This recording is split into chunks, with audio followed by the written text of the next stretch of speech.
نحمدہ و نصلی علی رسولہ الکریم وعلی آلہ وصحبہ اجمعین اما بعد فاعوذ باللہ من الشیطان الرجیم بسم اللہ الرحمن الرحیم۔ سورۃ البقرہ کے رکوع نمبر 7 کی تفسیر آپ کے سامنے عرض کرنی ہے، اور اس میں 2 آیات ہیں، آیت نمبر 60 اور آیت نمبر 61۔ اللہ رب العزت خالق کائنات سے حضرت موسیٰ علیہ السلام نے جب کہا وَإِذِ اسْتَسْقَىٰ مُوسَىٰ لِقَوْمِهِ، اور یاد کرو جب موسیٰ علیہ السلام نے اپنی قوم کے لیے پانی مانگا، فَقُلْنَا، تو اللہ فرماتے ہیں ہم نے کہا اضرب بعصاک الحجر، اپنا عصا پتھر پہ مارو، فانفجرت منہ اثنتا عشرۃ عینا، تو جب انہوں نے پتھر پہ عصا مارا تو اس سے 12 چشمے پھوٹ پڑے۔ قد علم کل اناس مشربہم، ہر گروہ نے، ہر قبیلے نے اپنے مشرب کو، اپنے گھاٹ کو پہچان لیا، کیونکہ ان کے گروہ یا قبیلے وہ 12 تھے، چونکہ حضرت یعقوب علیہ السلام کے بیٹے 12 تھے تو ان کی نسبت سے آگے ان کے گروہ بھی یا قبیلے بھی 12 تھے۔ کلو، کھاؤ، واشربوا من رزق اللہ، اور پیو اللہ کے رزق سے، ولا تعثوا فی الارض مفسدین، اور زمین میں فساد نہ کرو۔ 61 نمبر آیت شروع ہوتی ہے بسم اللہ الرحمن الرحیم وَإِذْ قُلْتُمْ، اور یاد کرو جب تم نے کہا اے بنی اسرائیل، یعنی بنی اسرائیل سے یہاں پہ اللہ رب العزت مخاطب ہیں، یا موسیٰ، اے موسیٰ، لن نصبر علی طعام واحد، ہم ایک کھانے پہ صبر نہیں کریں گے، کیونکہ اللہ رب العزت ان کو من و سلوہ عطا فرما رہے تھے نا، تو فادع لنا ربک، ہمارے لیے اپنے رب سے دعا کریں، یخرج لنا مما تنبت الارض، وہ زمین کی اگائی ہوئی چیزیں ہمارے لیے نکالے یا ہمیں دے، من بقلها وقثائها وفومها وعدسها وبصلها، اللہ ہمیں ساگ دے، ککڑی دے، گیہوں دے، مسور دے، پیاز دے۔ قال اتستبدلون الذی هو ادنی بالذی هو خیر،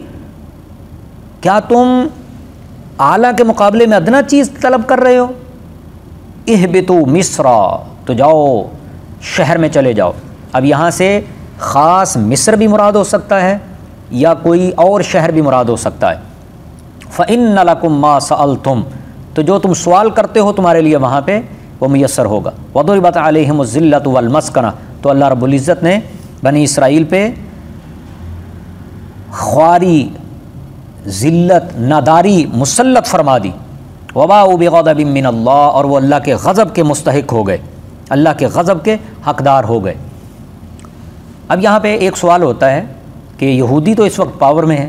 تو ان پہ جو خواری مسلط کی گئی تھی، ان پہ جو ناداری مسلط کی گئی تھی، جو رسوائی مسلط کی گئی تھی، تو چے معنی دارت، اس کا مطلب کیا ہے؟ تو یاد رکھیے کہ اللہ رب العزت خالق کائنات نے جو ان پہ ذلت اور رسوائی مسلط کی، اس کے ساتھ ایک اور آیت ملا کے پڑھیے، پھر معاملہ حل ہو جائے گا۔ سورہ آل عمران آیت نمبر 112، ارشاد فرمایا ضربت علیہم الذلۃ اینما ثقفوا الا بحبل من اللہ وحبل من الناس، تو یہودیوں پہ ذلت مسلط کر دی گئی، رسوائی مسلط کر دی گئی، اینما ثقفوا، وہ جہاں بھی رہیں، الا بحبل من اللہ، مگر اللہ کی طرف سے ان کو کوئی ریلیف مل جائے، اللہ کی طرف سے ان کو کوئی آسانی ہو جائے، یا اللہ کی ان پہ رحمت ہو جائے، وحبل من الناس، یا ان کو لوگوں کا سہارا مل جائے، لوگوں کی طرف سے ریلیف مل جائے۔ تو یہ آیت واضح طور پہ یہاں پہ بتا رہی ہے کہ یہ معاشرے میں اگر کوئی ظاہری عزت و شان و شوکت بھی حاصل کر لیں تو وہ یا تو اللہ کی طرف سے ہوگی یا پھر لوگوں کی مدد سے ہوگی۔ تو یہ جو اسرائیل قائم ہے تو یہ اپنے بلبوتے پہ تو قائم نہیں ہے، یہ تو امریکہ اور برطانیہ ان کی سرپرستی میں قائم ہے۔ یہاں پہ مسلمان ملکوں میں فتور ڈالنے کے لیے اس کو یہاں پہ خلافت عثمانیہ کے ختم کرنے کے بعد یہاں پہ اس کی داغ بیل ڈالی گئی، اور اسرائیل کو یہاں پہ لا کے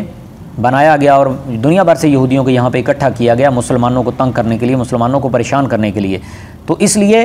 یہ جو آیت ہے کہ اللہ رب العزت ارشاد فرماتے ہیں کہ ہم نے ان پہ ذلت و رسوائی قیامت تک کے لیے مسلط کر دی، تو اسرائیل کا بننا اس آیت کے منافی نہیں ہے، کیونکہ یہ امریکہ اور برطانیہ کی مدد سے بنا ہے۔ وَبَاءُوا بِغَضَبٍ مِّنَ اللَّهِ، اور یہ اللہ کے غضب کے مستحق ہو گئے، ذَلِكَ بِأَنَّهُمْ كَانُوا يَكْفُرُونَ بِآيَاتِ اللَّهِ، یہ اس وجہ سے کہ انہوں نے اللہ کی آیات کا انکار کیا تھا۔ وَيَقْتُلُونَ النَّبِيِّينَ بِغَيْرِ الْحَقِّ، اور انبیاء کرام کو ناحق شہید کیا، حضرت زکریا، حضرت یحییٰ علیہم السلام اور دیگر انبیاء کرام علیہم السلام کو۔ ذَلِكَ بِمَا عَصَوْا،